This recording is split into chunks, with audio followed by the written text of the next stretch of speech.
días. Buenos días. ¿Cómo están? Bien. Almita. Buenos días. Hoy presentamos dos temas, después abrimos a preguntas. El primero viene Marat, secretario de Trabajo y Previsión Social. Él nos va a hablar de dos temas. Uno, Jóvenes Construyendo el Futuro, que vamos a mantener este programa de bienestar, y va a presentar hasta dónde vamos y en general el programa de Jóvenes Construyendo el Futuro. Y el otro es lo que planteamos, que es parte de los 100 puntos que presenté en el Zócalo, que es la seguridad social para los trabajadores y trabajadoras repartidores. Entonces, Marat, y después el detector de mentiras. Vamos a presentarlo antes de las preguntas. Marat.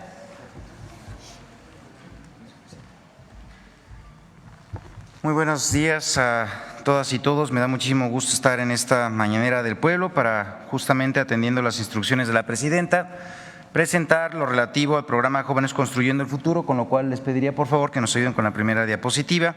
Decir al respecto de este programa que, como saben, es un programa del bienestar del Gobierno de México enfocado a atender a hombres y mujeres jóvenes entre 18 y 29 años que no estudian y no trabajan, a través de la capacitación en el trabajo en diversas unidades económicas, como son talleres, negocios, empresas, tiendas, entre otros. Las y los jóvenes aprenden mientras en esta capacitación de 12 meses reciben un salario, además un salario mínimo de manera directa a través de la tarjeta del Banco del Bienestar. Y este apoyo económico es justamente muy importante porque además ha ido incrementando con el tiempo, a la par de lo que se ha ido incrementando también el salario mínimo.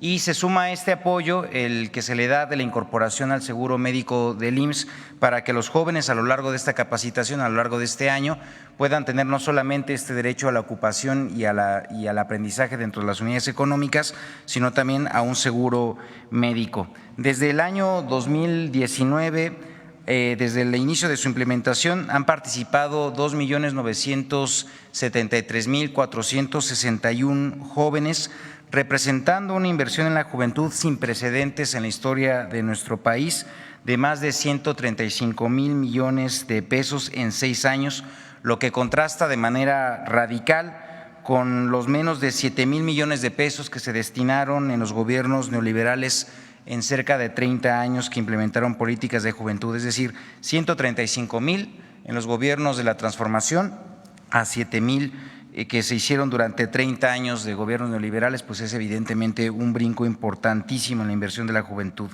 Es importante aquí resaltar que este programa se aplica a nivel nacional, pero dándole preferencia y de atención a las y los jóvenes que habitan en los municipios y colonias con mayor pobreza y con mayor incidencia delictiva, siendo una herramienta fundamental de atención a las causas para complementar con ello la estrategia de pacificación del país. Asimismo, se destaca que 7 de cada 10 jóvenes que formaron parte del programa se encuentran ocupados posterior a su participación en él, ya sea con un empleo, con alguna ocupación productiva o también en el estudio. Y de igual manera es relevante señalar que 60% de las beneficiarias son mujeres. Con la siguiente, por favor. Como la presidenta también lo ha informado, Jóvenes Construyendo el Futuro se mantendrá como un programa para el bienestar del Gobierno de México, que además de ser materia de una de las reformas constitucionales en curso de revisión para establecerlo como un derecho a la juventud mexicana en el artículo 123 constitucional, pues también, como ya se ha mencionado, se va a hacer la incorporación de los nuevos jóvenes para el próximo año, haciendo una apertura, esto en el mes de diciembre, y comenzar así la incorporación para el año 2025, que se tiene estimada de 500,000 nuevos beneficiarios, nuevas beneficiarias. Esto va a representar en el año 2025 una inversión de 25,000 millones de pesos en este programa, con lo cual además lo vamos a complementar con una importante estrategia territorial para que podamos con ello llegar directamente a las comunidades donde los jóvenes así más lo requieren. Esto en cuanto al programa es cuanto, Presidenta,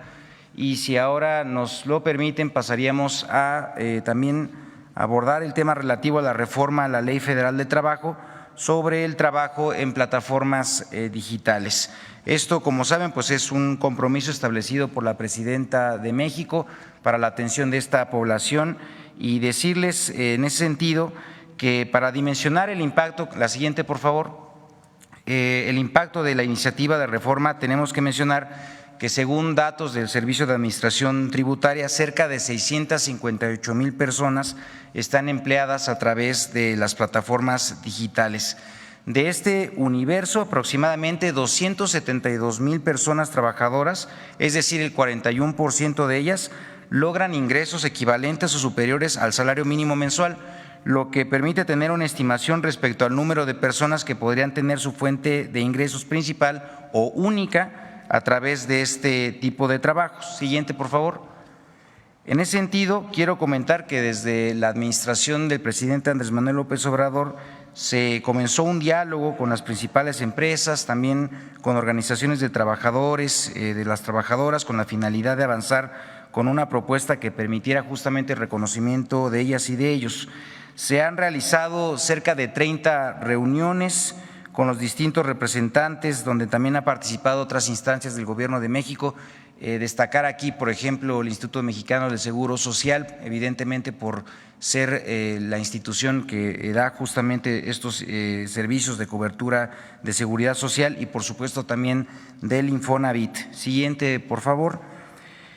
Y comentarles que la regulación del trabajo en plataformas se encuentra lleno de retos y de oportunidades, donde encontramos justamente las siguientes. Por una parte, el modelo de negocios es un modelo donde, pues como conocen ustedes, se ofrece a choferes y repartidores la flexibilidad de horarios.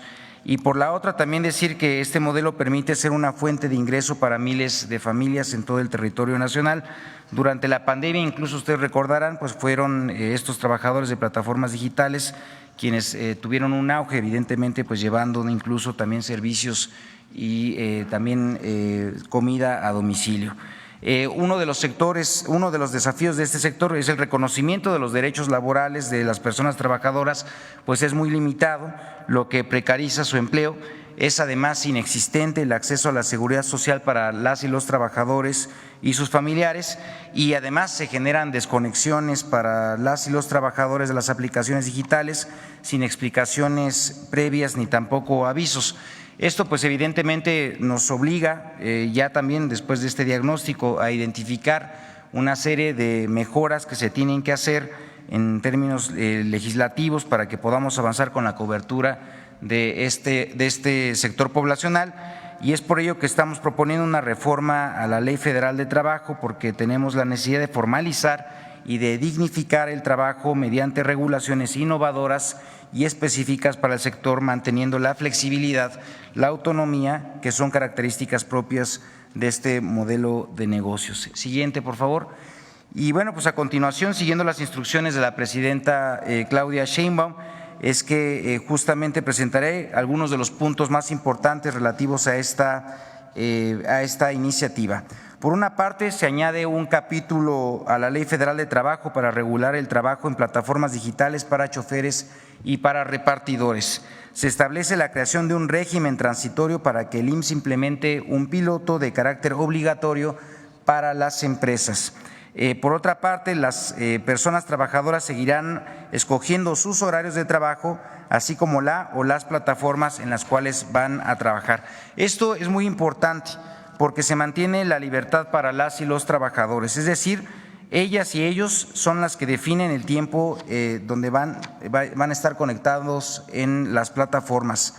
También se reconoce la subordinación discontinua y acotada al tiempo efectivamente trabajado, es decir, se reconoce la subordinación discontinua, que es uno de los puntos que además pues se preguntaba al respecto de esto, y mencionar que además pues no se tiene afectación en el fondo ni tampoco ningún cambio en el modelo de negocio.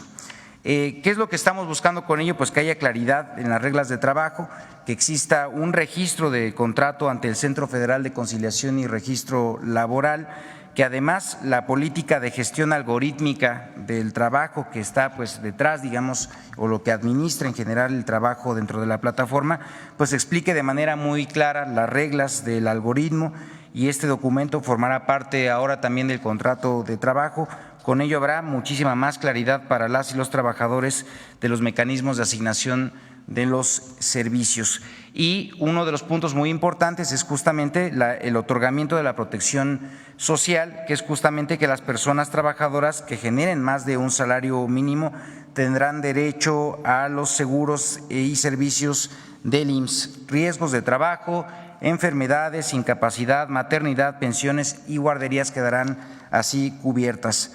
También tendrán derecho a créditos del Infonavit, como cualquier otro trabajador formalmente registrado, y tendrán seguro contra accidentes de trabajo todas las personas trabajadoras, independientemente de su monto de ingreso durante el tiempo efectivamente trabajado.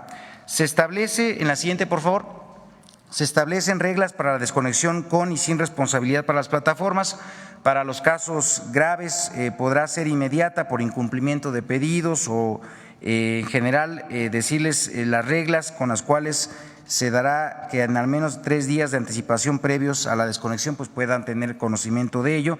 En todos los casos deberá haber mecanismos de revisión gestionados por personas y no por algoritmos o computadoras. Además que estamos incluyendo otras disposiciones, esto por ejemplo con perspectiva de género, incluyendo mecanismos especializados para la atención en casos de acoso, hostigamiento o similares. Y por supuesto también respetando y cubriendo el pago correspondiente de utilidades para las y los trabajadores que participan en estas plataformas. Siguiente, por favor. Respecto a las facilidades e innovaciones en el aseguramiento en el IMSS, informo lo siguiente: se crean reglas específicas para el trabajo en plataformas digitales, incluyendo un programa piloto, como ya mencioné, para las plataformas, esto de 180 días. Va a haber un alta en el IMSS a inicio de mes sin pago, con un ajuste retroactivo y pago a final de mes. Se generarán registros patronales a nivel nacional para cada una de las plataformas digitales. En caso de que ocurrieran accidentes en el trabajo, la plataforma con la que se esté prestando el servicio el trabajador será justamente la que dará el aseguramiento y la cobertura. En caso de no alcanzar un salario mínimo, trabajadoras y trabajadores podrán optar por su aseguramiento en el régimen de personas trabajadoras independientes. Siguiente, por favor. Y en suma, para finalizar esta exposición, quisiera clarificar cuál es el sentido de esta reforma. Por una parte, las personas trabajadoras de plataformas digitales durante el tiempo efectivamente trabajado tendrán protección contra accidentes de trabajo, esto en el Instituto Mexicano del Seguro Social durante cada viaje o servicio o tarea prestado, beneficiando a 658,000 personas trabajadoras.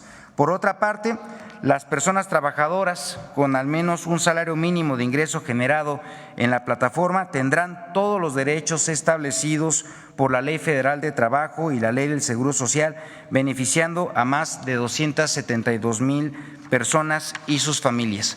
Con esta reforma, Presidenta, estamos atendiendo el compromiso establecido por usted frente al pueblo de México, dando un paso sin precedentes en la protección de los derechos de las personas que trabajan en plataformas digitales.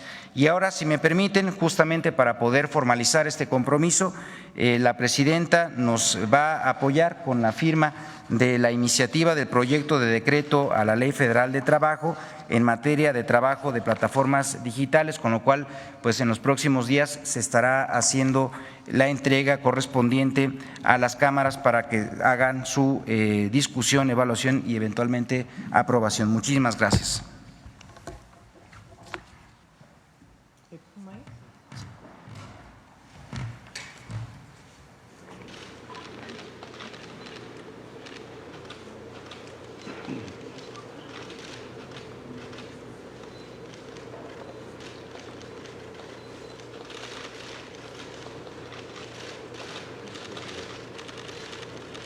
¿Cuándo la presenta?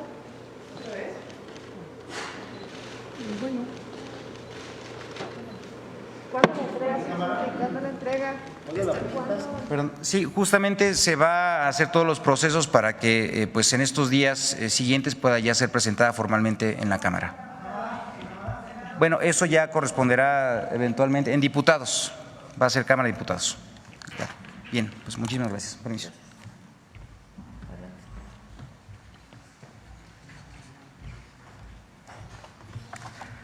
Con su permiso, Presidenta. Buenos días a todas y todos. Comienzo la sección agradeciendo a las y los ciudadanos que enviaron al correo electrónico detectordementiras@infodemia.mx sus consultas sobre diversas noticias falsas que circularon en medios de comunicación, redes sociales y plataformas de mensajería.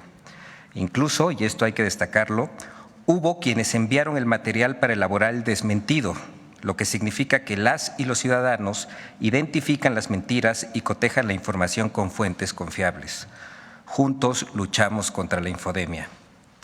Durante estos últimos días hubo una avalancha de mentiras y tergiversaciones para desacreditar el método de insaculación que utilizó el Senado de la República para seleccionar los cargos que se elegirán en la elección extraordinaria del Poder Judicial en 2025, como si este método fuera un mecanismo antidemocrático, desorganizado e improvisado, olvidando que la insaculación es un método usado para eliminar la discrecionalidad y opacidad.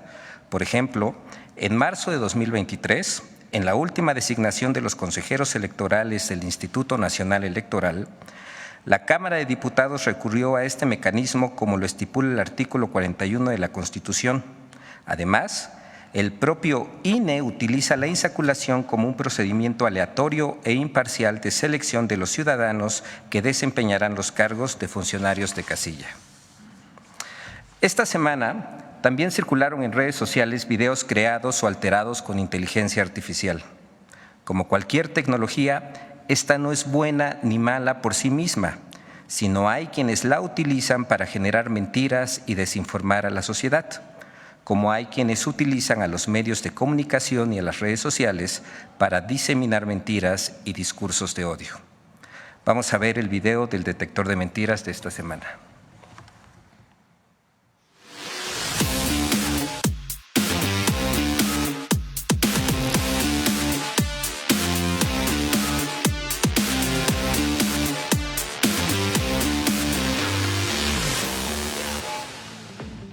En la semana del 10 al 15 de octubre, en redes sociales y medios de información circularon mentiras sobre diversos temas que el detector de mentiras rastreó con el apoyo de la ciudadanía. 1. El Senado seleccionó por tómbola a jueces, magistrados y ministros del Poder Judicial. ¡Mentira! A través del proceso de insaculación realizado en el Senado el 12 de octubre, se seleccionó a la mitad de las magistraturas de circuito y juzgados de distrito a elegirse el 1 de junio de 2025.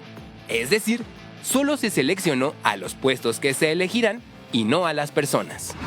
Esta línea desinformativa también apareció en las columnas de periódicos de circulación nacional, pues de las 43 columnas publicadas el lunes 14 de octubre en los diarios Reforma, El Universal, Milenio, Excelsior y El Financiero, 21 de ellas, es decir, el 48.83%, incurrieron en información imprecisa o falsa sobre el proceso de selección de las judicaturas y magistraturas y de la reforma al Poder Judicial. 2. Las reformas de la Cuarta Transformación van en camino contrario a lo señalado en el libro ¿Por qué fracasan los países?, de los ganadores del Premio Nobel de Economía. ¡Mentira! El libro ¿Por qué fracasan los países? Fue publicado en 2012 y en él los autores señalan que en las décadas previas a su publicación, México ha continuado enfrentando problemas relacionados con la concentración del poder económico en manos de unos pocos. Es decir, cuestiona el modelo neoliberal y no a las políticas económicas actuales. 3. En redes sociales se reactivó un video en el que supuestamente la presidenta Claudia Sheinbaum llama a invertir en una plataforma financiera. ¡Mentira! El video está manipulado con inteligencia artificial. El original corresponde a mayo de 2024, cuando la entonces candidata presidencial Claudia Sheinbaum desmintió que cerraría las iglesias en México si ganaba la presidencia. 4. Falso video del Palacio Real de Madrid con una manta con la leyenda "Nada por lo que pedir perdón". El video que circula en redes sociales fue creado con inteligencia artificial y compartido por Juan Flúger, responsable nacional de prensa del partido español Vox. 5. Es falso que las Fuerzas Armadas hubieran dado un mensaje de rendición en Culiacán, Sinaloa. El motivo del sobrevuelo de la aeronave militar en la ciudad de Culiacán fue por los ensayos que realizaron las Fuerzas Armadas para la inauguración de la Liga Arco del Pacífico en las instalaciones del Estadio de los Tomateros de Culiacán. 6.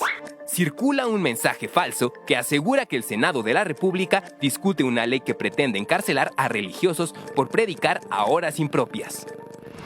¡Mentira! En la Gaceta Oficial del Senado mexicano no existe ninguna iniciativa similar o de este tipo.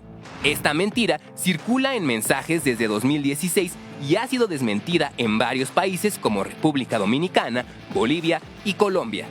7. El Tren Maya sigue siendo objeto de las noticias falsas. En redes sociales se afirma que el recorrido del tren de Campeche a Mérida tarda más de 8 horas, mientras que un autobús realiza el mismo recorrido en 2 horas. ¡Mentira! El recorrido del tren de San Francisco de Campeche a la estación Tella Mérida se realiza aproximadamente en 1 hora con 56 minutos y 2 horas 26 minutos, dependiendo el horario seleccionado, mientras que el autobús completa el recorrido de Campeche a Mérida en 2 horas con 35 minutos en promedio.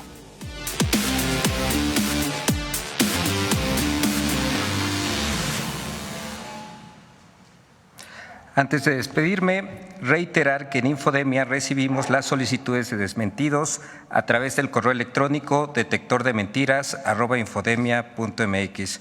Muchas gracias y hasta el próximo miércoles, Presidenta. Bueno, nada más déjenme comentar sobre la iniciativa.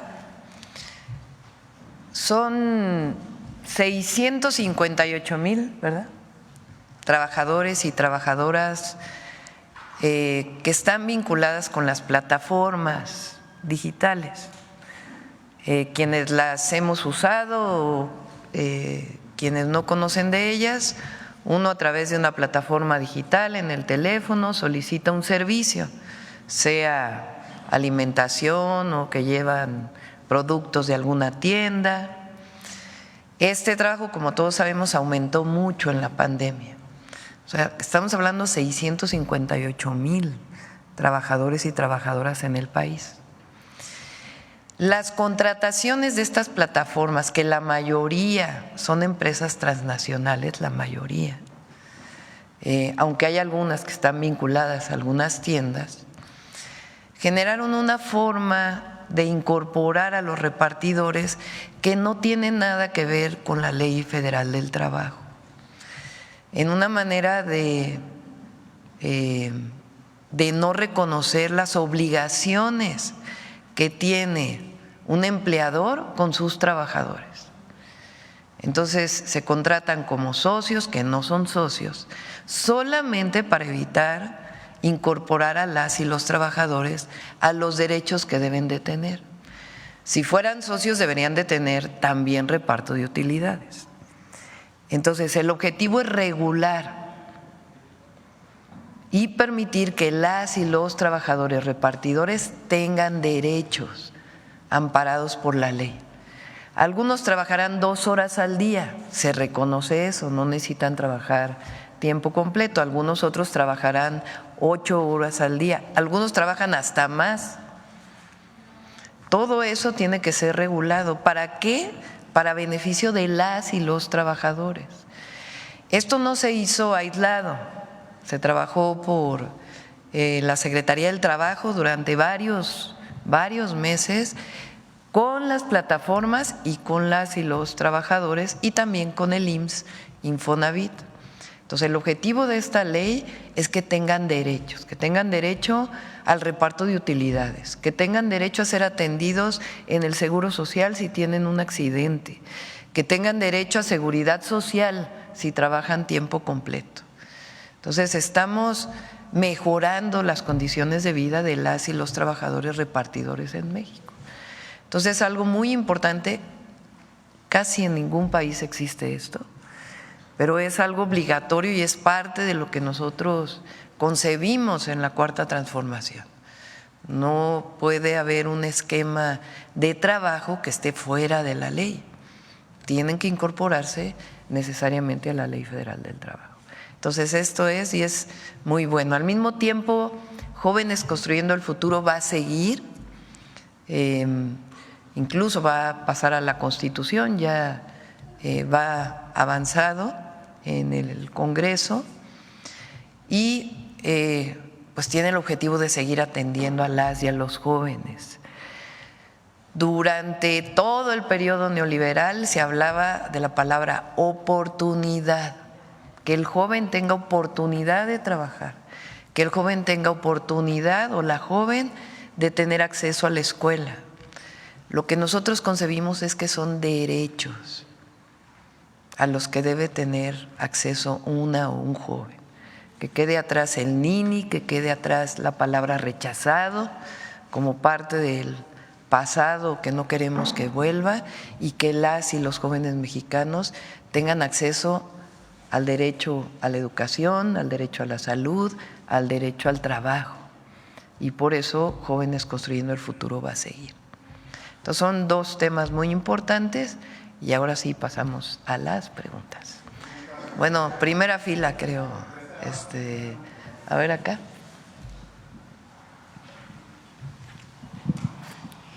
Buenos días, Presidenta. Alejandra Tornés para Somos Más Tabasco. Tengo 3 preguntas. Presidenta, uno de los temas que preocupa mucho y tiene que ver con la atención a las causas de inseguridad es el acceso a programas de prevención y tratamiento de adicciones. En este sentido, Presidenta, preguntarle, ¿cuál considera que serán los principales retos en su administración en materia de atención a los jóvenes y en la lucha contra las adicciones? Esa es la primera. La segunda, sobre el decreto que existe de la eliminación gradual del uso de glifosato en México, preguntarle, ¿sigue vigente? ¿Cuál sería la ruta en su administración sobre este tema? Y por último, Presidenta, si pudiera informar, se dio a conocer que estará en Tabasco el viernes. ¿Así es? Y si nos pudiera adelantar algo sobre ello. Sí. Además de Jóvenes Construyendo el Futuro, vamos, como me comprometí, y ya lo vamos a informar, a ampliar el número de preparatorias en sus diferentes formatos, presencial, semipresencial, a distancia, y de universidades. En el caso de la educación media superior, preparatorias, CONALEP, bachilleres, todos los sistemas, son 32 sistemas en el país, federales y estatales.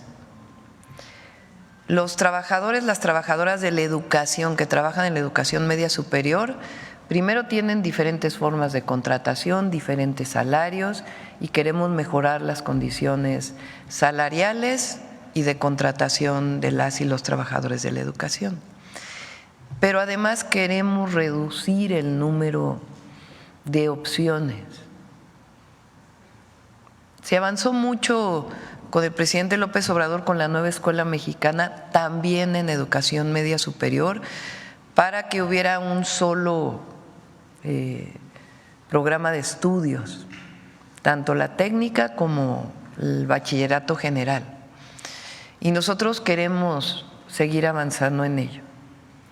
En dos sentidos. Uno, que las y los jóvenes que vienen de secundaria no digan la educación pública de bachillerato qué mal vienen preparados los jóvenes de secundaria, porque finalmente es la educación que imparte el Estado.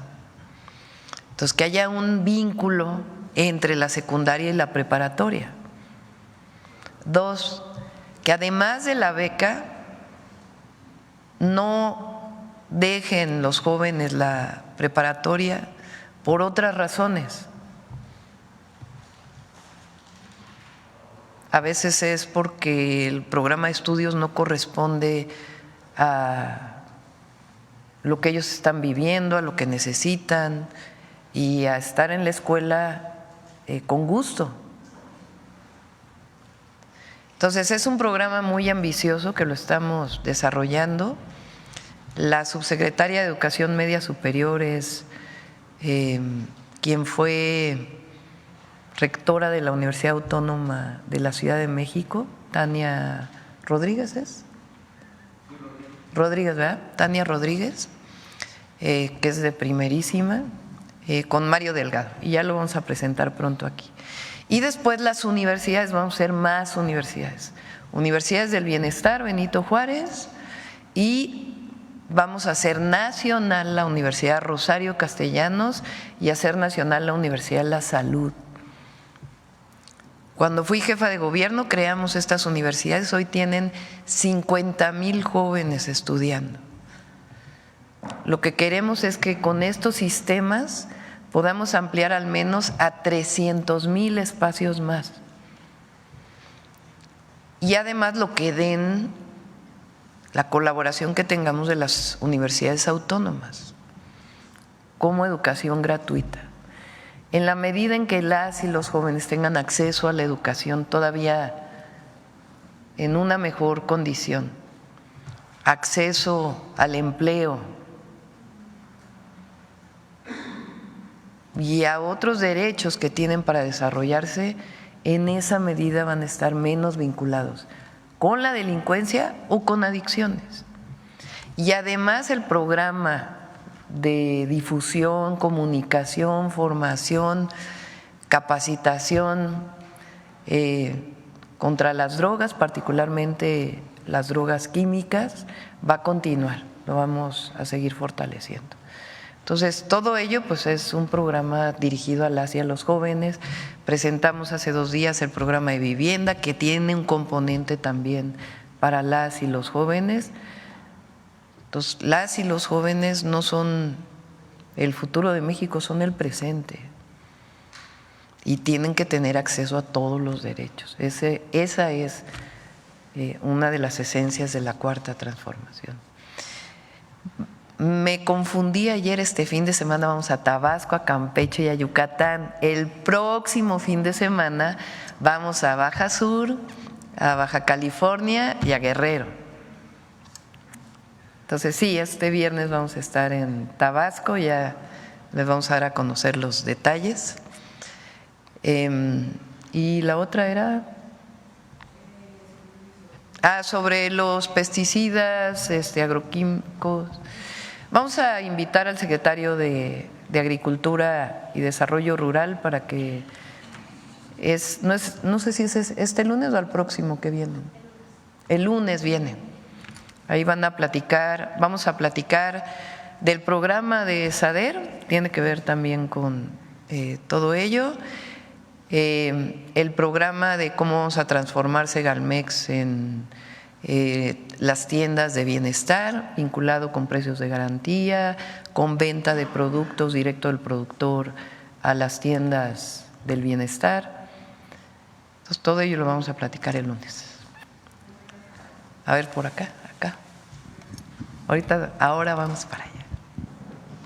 Buenos días, Presidenta. Muchas gracias. En primer lugar, si nos pudiera compartir cuál será la estructura operativa del Consejo de Desarrollo Regional que había anunciado el 1 de octubre. Sí. ¿De empresarios? Sí. Ustedes conocen a una empresaria joven que nos ayudó en la campaña, ella es Altagracia Gómez. Ella ha venido trabajando con nosotros de manera honorífica y con mucho entusiasmo, y ella va a coordinar este consejo. Vamos a incorporar a cámaras y empresarios de manera individual o empresarias. Y el objetivo es justamente este programa que se presentó ayer, que he venido presentando, que presenté durante toda la campaña. Nosotros sí queremos inversión extranjera directa, por supuesto, queremos inversión privada, pero no queremos solamente inversión por la inversión. El asunto es para qué queremos inversión. pues es para generar buenos empleos. Y lo que queremos es el bienestar de las y los mexicanos. Entonces, ¿cómo ordenamos esa inversión a partir de incentivos y de un programa nacional que tenga que ver con el Programa Nacional de Energía, con el Programa Nacional Hídrico o con el Plan Nacional, con todos los planes nacionales que de acuerdo a la Ley de Planeación tiene que desarrollar el gobierno? Entonces, el objetivo es decir, ¿en dónde es mejor que invierta una empresa que utiliza mucha agua?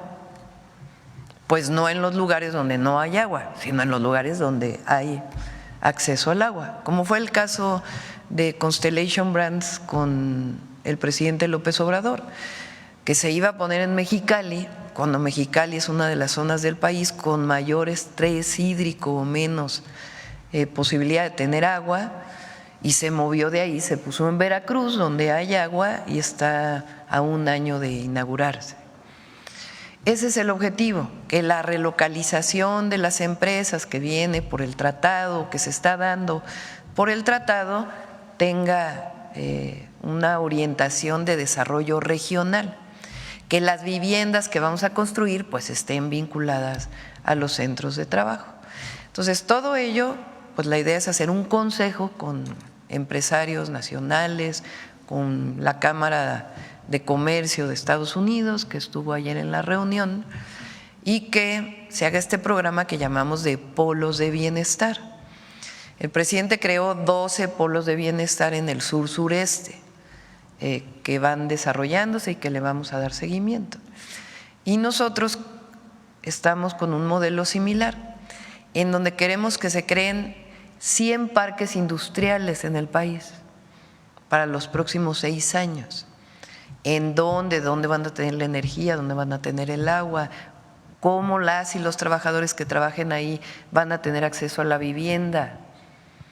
Todo ello es parte de este estrategia, más que plan, estrategia de desarrollo regional, y va a coordinar Altagracia Gómez. Muchas gracias, presidenta.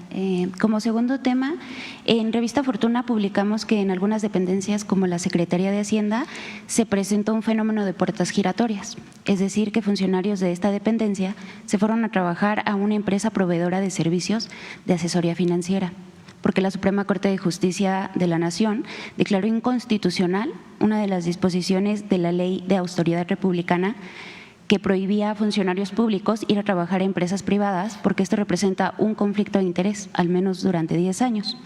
¿No se debería insistir desde el Congreso en dejar claro que por el bien del pueblo las puertas giratorias están prohibidas, presidenta?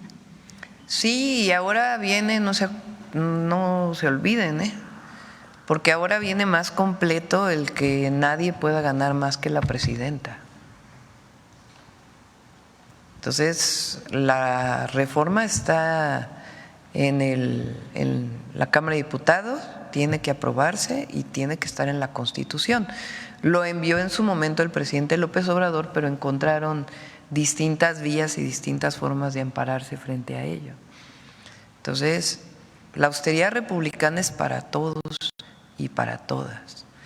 ¿Qué quiere decir la austeridad republicana? Que no puede ser que el servidor público quiere decir que estamos al servicio del pueblo. A mí no me gusta llamarle funcionario público, sino servidor público, servidora pública, porque es muy claro que nuestra tarea es estar al servicio del pueblo de México.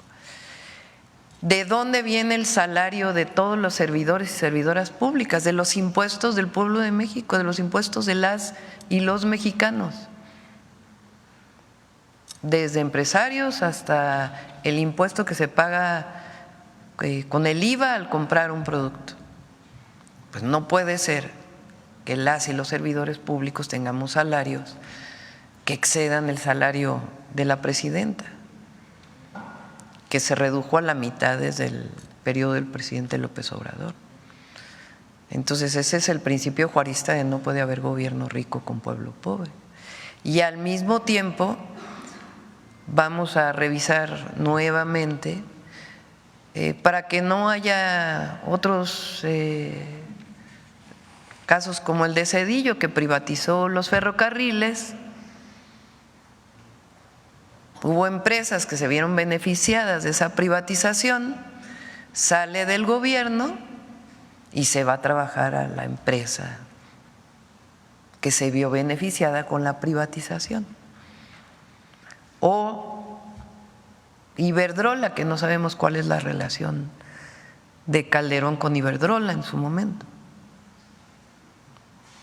Entonces eso no puede ser, es conflicto de interés. Tú no puedes beneficiar a una empresa siendo servidor público para que después te contrate con sueldos millonarios.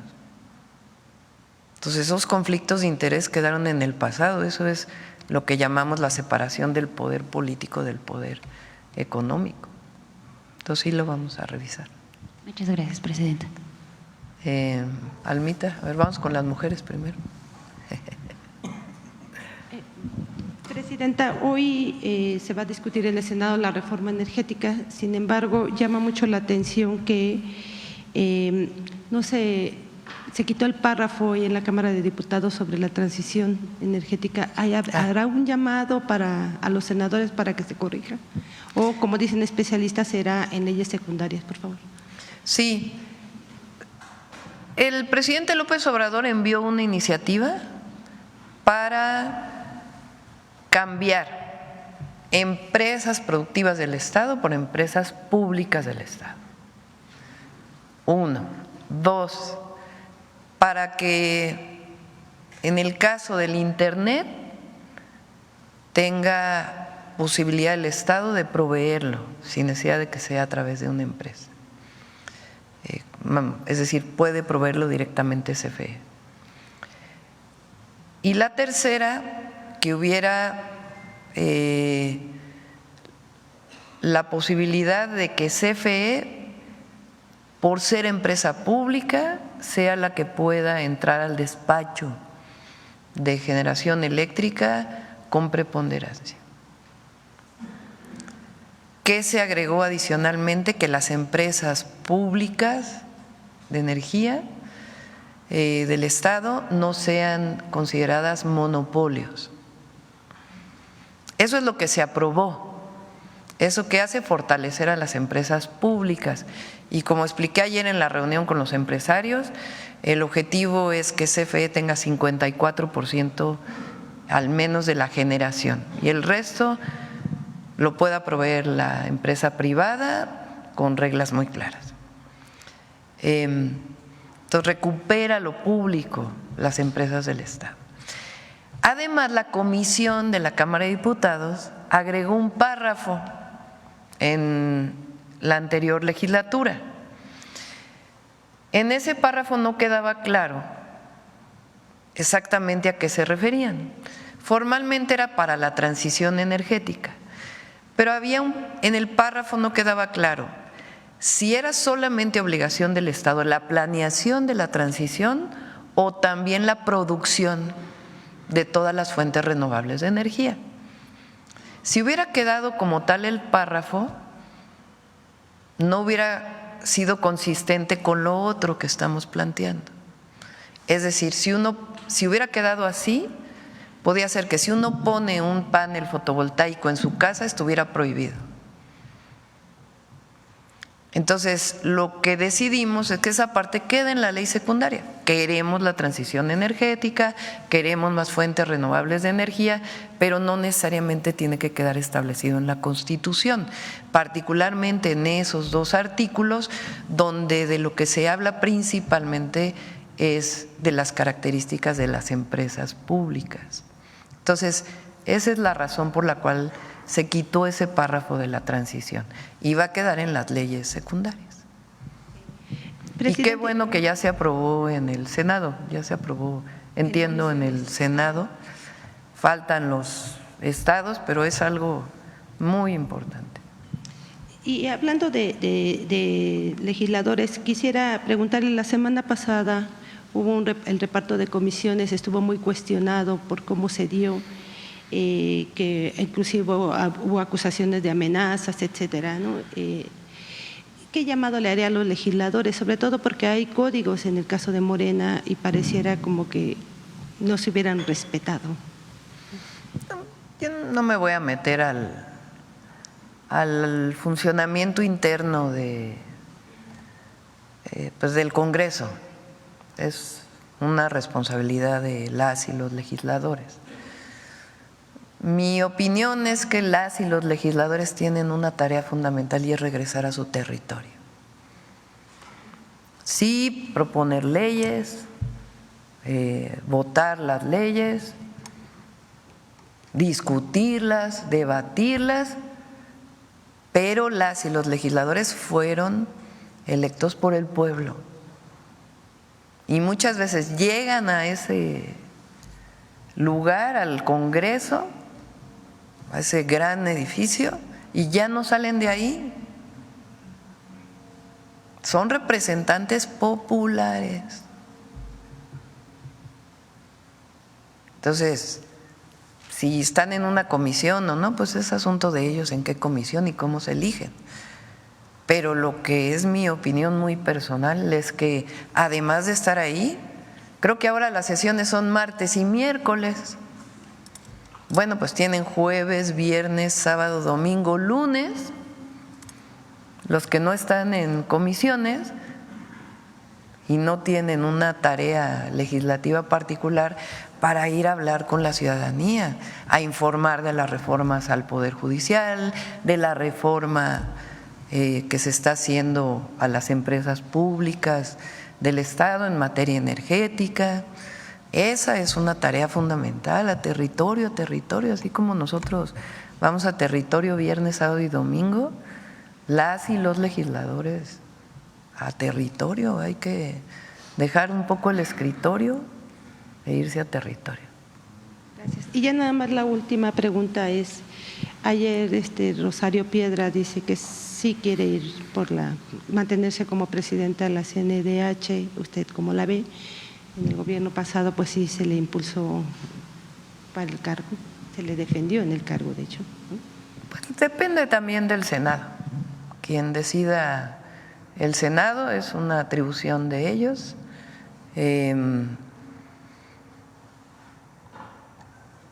Y quien ellos vayan a decidir, creo que están por abrir la convocatoria y pues ellos tendrán que decidir. Rosario pues es de alguna manera un símbolo por ser hija de doña Rosario Ibarra de Piedra. Doña Rosario, alguna vez le platiqué que cuando yo estudié en el CCH Sur y cuando tenía 15 años, hace ya un buen rato,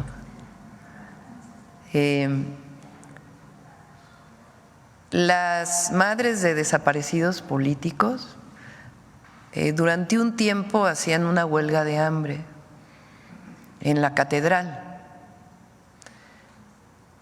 previo al informe presidencial, como una presión de resistencia civil pacífica para que el entonces presidente, estoy hablando de la época de López Portillo, se manifestara en torno a los desaparecidos políticos. Que es muy claro que eran desaparecidos ahí sí, con toda la orden desde los más altos niveles del poder de desaparecer a quienes estaban en contra del régimen entonces. Y cuando estaba en el CCH, pues nos organizamos como estudiantes para venir a ver a las madres que estaban en huelga de hambre. Doña Rosario decía que, porque yo le conté que la primera vez que dormí fuera de mi casa por un asunto político, pues tenía que ver con que había estado aquí con ellos en la huelga de hambre. Después ellas fueron desalojadas porque venía el informe presidencial. Pues era una época de un Estado represor. Entonces Rosario, hija de doña Rosario Ibarra de Piedra, pues es en muchos sentidos un símbolo de la lucha de las madres de desaparecidos por razones políticas de aquella época, ¿no? Entonces, pues tiene todo nuestro reconocimiento y respeto, pero ya la decisión de quién va a ser la presidenta o el presidente de la Comisión Nacional de Derechos Humanos, pues le corresponde al Senado de la República. Acá, mujeres dijimos primero y luego vamos. Gracias, presidenta. Dalila Escobar, de Proceso. Primero preguntarle, bueno, ayer Genaro García Luna envía una carta al juez Brian Cogan. Estamos a nada ya de que se dé la sentencia al exsecretario de Seguridad de Felipe Calderón. Y bueno, él habla de que fue implacable cuando tuvo que enfrentar a los grupos criminales que producen y distribuyen la droga. También, incluso, bueno, en parte de esta carta, que fueron 5 hojas, dijo que México todavía hablaba en presente con el expresidente López Obrador, estaba viviendo una especie de convulsión por el desmantelamiento del Poder Judicial, que incluso se dedicaba el expresidente a perseguir a quienes no eran afines a él o a quienes en realidad eran sus detractores, ¿no?, políticos. También, bueno, aborda la negativa del diálogo con Estados Unidos y pidió la consideración del juez en torno a que se tomen en cuenta la sentencia, porque él asegura que desde el gobierno se enviaron pruebas falsas en su contra, que además se utilizó el testimonio de un criminal y otro tipo de situaciones en su contra. Preguntarle, evidentemente usted ahora como presidenta de México y como sucesora de la persona del mismo movimiento, quisiera preguntarle cómo considera usted o cómo se toman estas declaraciones, sobre todo cuando se habla en contra, sí, de una reforma al Poder Judicial, pero también de la fabricación de delitos que él acusa, aunque sabemos, bueno, que en México este tipo de cuestiones, señalamientos, se conocían desde incluso 2012 y desde entonces pues tampoco se había hecho nada para investigarlo aquí en el país. Mucho cinismo, ¿no? La verdad. O sea, ¿quién es Genaro García Luna? Aquí el presidente López Obrador habló de que incluso la Fiscalía tiene una investigación de que está involucrado con con esconder al segundo tirador del asesinato de Colosio, trabajando él en el CISEN. Llega a ser, bueno, con Fox de la AFI, creo era, ¿no?, de la Agencia Federal de Investigación. Y luego llega a ser secretario de Seguridad.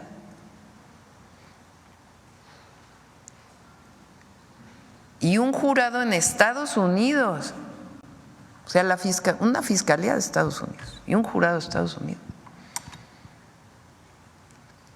da pruebas de su vínculo con el narcotráfico y de los beneficios que él tuvo por estar vinculado con el narcotráfico. En un momento en donde se había decretado una guerra contra el narco.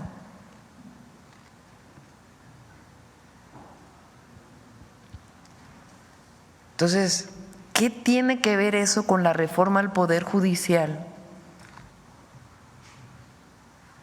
¿O quién es García Luna? ¿Qué autoridad moral tiene para hablar de lo que está pasando en México y lo que decidió el pueblo de México?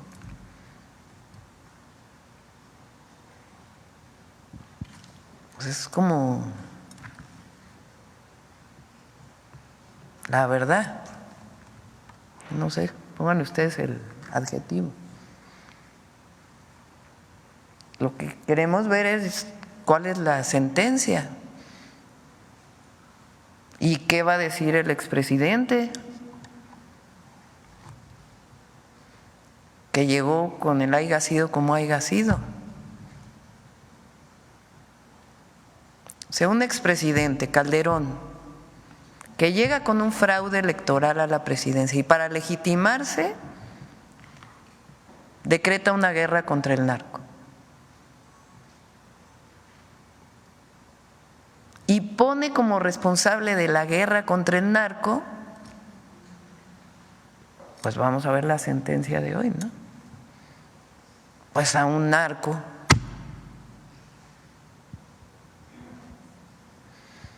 Entonces, ¿qué tiene que ver la Carta de las relaciones México-Estados Unidos? O de la reforma al Poder Judicial. O sea, ¿qué autoridad moral tiene para estar hablando de una decisión del pueblo de México? Entonces, sí, pues vamos a ver la sentencia y mañana platicamos de nuevo del caso, porque son cosas que no se pueden olvidar en México. No se pueden olvidar, porque quien olvida repite los mismos errores. Y nosotros tenemos que estar informando de esto. Es obligación de las y los mexicanos estar informados, porque ahora resulta que es una víctima el señor, pues lo digo.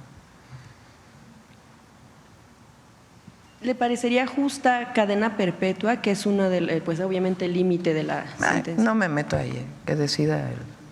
Bien, gracias, presidenta. En otro tema, lo que tiene todo lo relacionado, lo que ha estado relacionado con el caso del gobernador Rubén Rocha, el gobernador de Sinaloa. Si bien, bueno, pues ha dicho, ya lo había mencionado usted, que no se habían encontrado pruebas. Bueno, pues la pregunta surge en torno a todo lo que se ha dado alrededor de estos señalamientos y de por qué el foco en el gobernador. También lo que tiene que ver, por ejemplo, desde la denuncia que hizo el propio Héctor Melesio Cuen, quien fue asesinado, lo sabemos, en el entorno de la detención de la captura de Ismael Zambada, quien incluso lo había denunciado al exgobernador por cuestiones de negocios ilícitos mediante empresas favorecidas por el erario estatal, pero también quedaron pendientes otras denuncias por enriquecimiento inexplicable que no se concretó. Bueno, pues iba en esa ruta porque, bueno, se dio justo en el momento en el que se da toda esta situación del asesinato que generó días después violencia en el estado, pero también todo lo que ha pasado en torno a lo que sucedió con el vuelo, si se dio o no con esta salida del gobernador Rubén Rocha el día en que se detuvo al Mayo y, bueno, que se llevó a él y a uno de los hijos de Joaquín Guzmán a Estados Unidos, donde pues ahí continúan. Y también, bueno, porque lo que se ha mencionado es que no hubo tal salida del gobernador, que hubo la salida de un vuelo, pero en el que no iba él. Él mostró un documento de bitácora, sin embargo se ha hablado de que podría ser no contundente, como si, por ejemplo, la muestra del pasaporte con el sello o alguna imagen donde pudiera corroborarse que en efecto fue él quien estuvo en Estados Unidos. De hecho, a partir de una investigación que se publicó incluso un proceso, el propio gobernador ha acusado a periodistas como Luis Chaparro, incluso también a periodista Susana Oresti, de orquestar riesgos alrededor suyo, una campaña, y el propio reportero también ya ha denunciado amenazas a partir de este tipo de señalamientos públicos por parte del servidor público. Independientemente del informe que se espera por parte del gobierno de Estados Unidos, en México hay aparatos de inteligencia, no está el Centro Nacional de Inteligencia. ¿Cuándo se va a presentar por parte del gobierno un informe en torno a lo que han recabado respecto de esta investigación y qué sucede con Estados Unidos? ¿Por qué ha pasado tanto tiempo y no se ha dado este informe para tener mayor certeza y evitar que se diga o se niegue cierta información, sobre todo para dar certeza al pueblo de Sinaloa? Sobre el caso del gobernador, en todo caso es la Fiscalía General de la República que atrajo el caso del exrector de la Universidad Autónoma de Sinaloa, y ellos pues están haciendo en todo caso la investigación, ellos son los que tendrían que informar, y yo creo que no hay que especular, sino sencillamente pues si hay algo pues que se diga si hay algo, y si no pues también que se deje de especular sobre esto. Lo que es, creo yo, más importante es el tema del informe de Estados Unidos. Porque el tema es cómo es que se da esta detención. O sea, no olvidemos, Sinaloa no tenía homicidios. No estoy diciendo que no deba detenerse a los delincuentes. En eso todos estamos de acuerdo que quien delinque debe de haber cero impunidad. Pero veamos qué pasa. Sinaloa prácticamente no tenía homicidios. Viene una detención que no es una detención que venga de instancias del gobierno estatal o del gobierno federal o de las fiscalías, sino que hay un supuesto secuestro del Mayo y se lo llevan a Estados Unidos. Después sale que hay alguien que salió liberado, no quiero dar los detalles. ¿Qué pasó? Y a partir de ahí se desata una ola de violencia en Sinaloa. Lo menos que las y los mexicanos debemos exigir es qué pasó, cómo se dio esta detención, por qué salen liberados delincuentes que fueron entregados por extradición de México.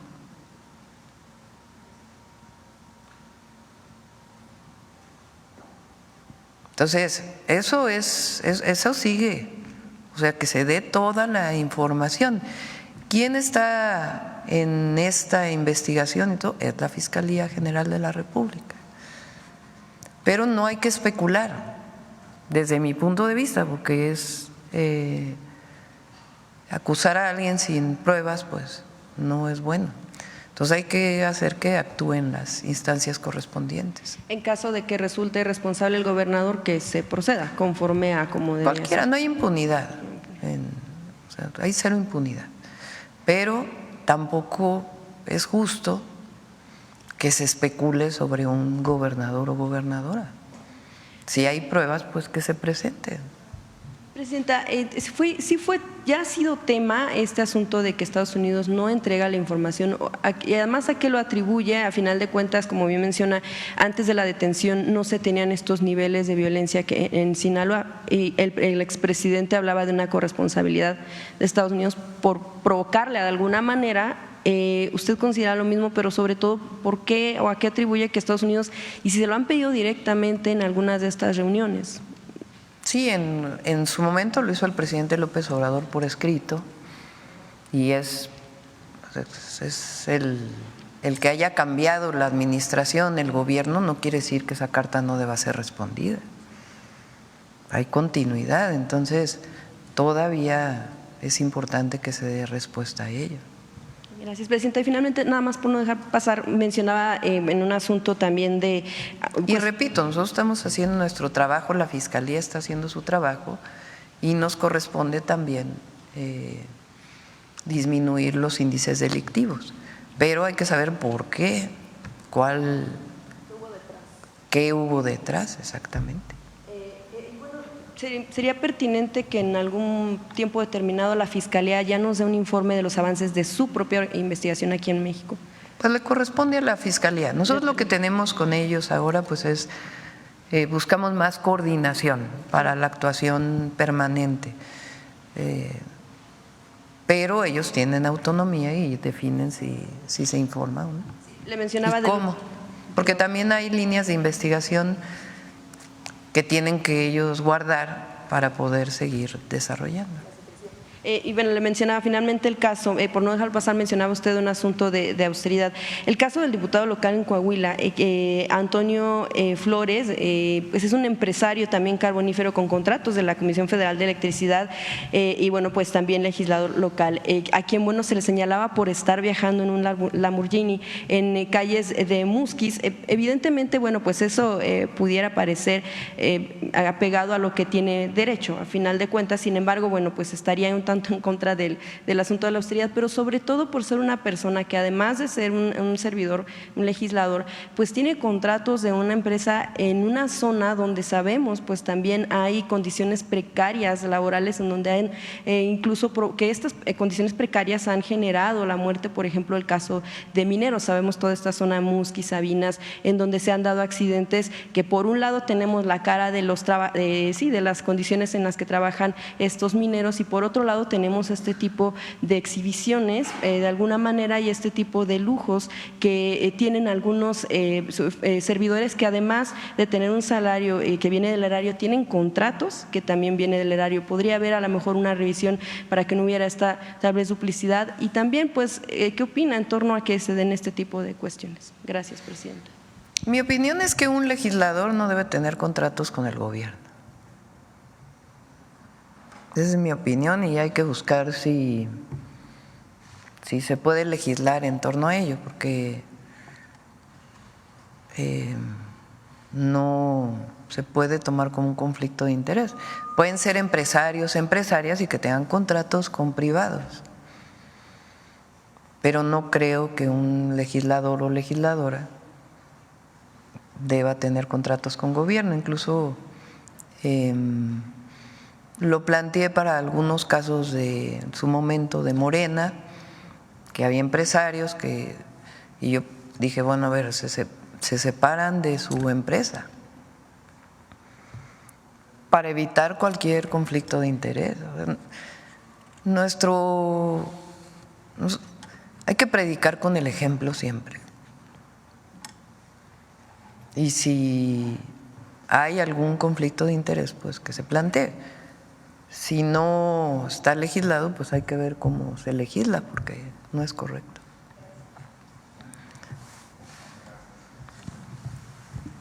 Muchas gracias, presidenta. Julio Mar Gómez, de Sin Puntos ni Comas y la Agencia de Medios Digitales del Pacífico. Muy amable, aunque ya dijo que no estaría en Baja California Sur, pues quiero saber si en Baja California… Sí voy a estar, pero no este viernes, sino al otro. Sí, exacto.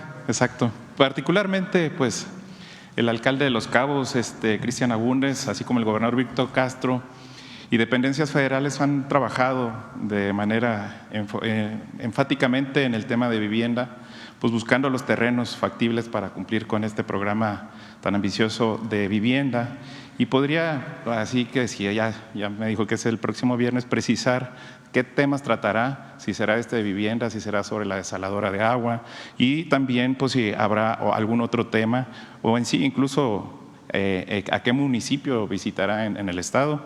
Y hablando de este tema sobre la vivienda, el presidente Andrés Manuel López Obrador nos ayudó a los medios, a los periodistas independientes con el tema de seguridad social, con el tema del IMSS, y nos adecuó, ayudó a ingresar, a los que no teníamos seguro. ¿Podríamos tener nosotros acceso a la vivienda también? Es buena, sí. Pues ¿tienen Infonavit también? No, solamente es el seguro. Pues lo vamos a ver. Ahí Paulina le encargo que nos ayude con Octavio para que puedan tener acceso al Infonavit. Excelente noticia. Sí. Muchas gracias. Muchas gracias, presidenta. En otro tema, pues ayer se comentó sobre las inversiones de las empresas estadounidenses en beneficio a la economía. Tan buena noticia que quedó pendiente la otra pregunta. Vamos a ir a Los Cabos, a La Paz y a Mulegé probablemente. Perdón. Queremos ir a los 3 municipios. Yo me comprometí a que el programa de vivienda lo íbamos a iniciar en Los Cabos.